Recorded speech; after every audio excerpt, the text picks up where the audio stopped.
নমস্কার দর্শক বন্ধুরা, রেস স্পোর্টসের পর্দায় আপনাদের সকলকে স্বাগত জানাই। আরো একটা প্রতিবেদন ভিডিও নিয়ে আমরা চলে এসেছি আপনাদের সঙ্গে। ইস্টবেঙ্গল মহিলা দল একের পর এক কিন্তু তারা নজির গড়ে চলেছেন। দেশের ফুটবলে যখনই তারা খেলতে নেমেছেন তখনই কিন্তু নিজেদের সেরা পারফরমেন্সটা করেছেন। একের পর এক ট্রফি জিতে ইস্টবেঙ্গল সমর্থকদের মনে কিন্তু তারা আশার আলো জাগিয়েছেন। এছাড়াও IWL চ্যাম্পিয়ন হয়ে সরাসরি AFC ওমেন্স চ্যাম্পিয়ন্স লিগের প্রিলিমিনারি স্টেজে খেলার কিন্তু সুযোগ পেয়েছিল অ্যান্থনি অ্যান্ড্রুজের দল, এবং সেই প্রতিযোগিতাতে গিয়েও নিজেদের সেরা ফুটবলটা কিন্তু খেলেছেন ইস্টবেঙ্গল মহিলা ব্রিগেড।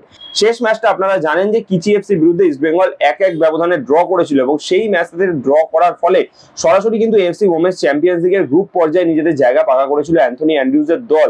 এবং আজ অর্থাৎ বৃহস্পতিবার সেই AFC ওমেন্স চ্যাম্পিয়ন্স লিগেরই কিন্তু গ্রুপ বিন্যাস হয়ে গেল, যেখানে গ্রুপ বি তে জায়গা পেয়েছে ইস্টবেঙ্গল মহিলা দল। এবং শুধুমাত্র ইস্টবেঙ্গল নয়, সেই গ্রুপে আরো যেই দলগুলো রয়েছে তারাও কিন্তু যথেষ্ট শক্তিশালী, যেখানে রয়েছে চীনের দল ওয়ান জিয়াংদা থেকে শুরু করে ইরানের বাম খাতুন FC এবং উজবেকিস্তানের PSF নাসাফ। এবং এই যে গ্রুপটা রয়েছে সেই গ্রুপে কিন্তু সব থেকে শক্তিশালী দল এই ওয়ান জিয়াংদা, অর্থাৎ যেই দলটা চায়নার দল। এই দলটা গত বছর এই প্রতিযোগিতা কিন্তু চ্যাম্পিয়ন হয়েছে, অর্থাৎ বলাই যায় যে ইস্টবেঙ্গল যে গ্রুপটাতে পড়েছে বাকি দলগুলো যেরকম শক্তিশালী তার থেকে সব থেকে বেশি শক্তিশালী কিন্তু এই ওয়ান জিয়াংদা দলটাই।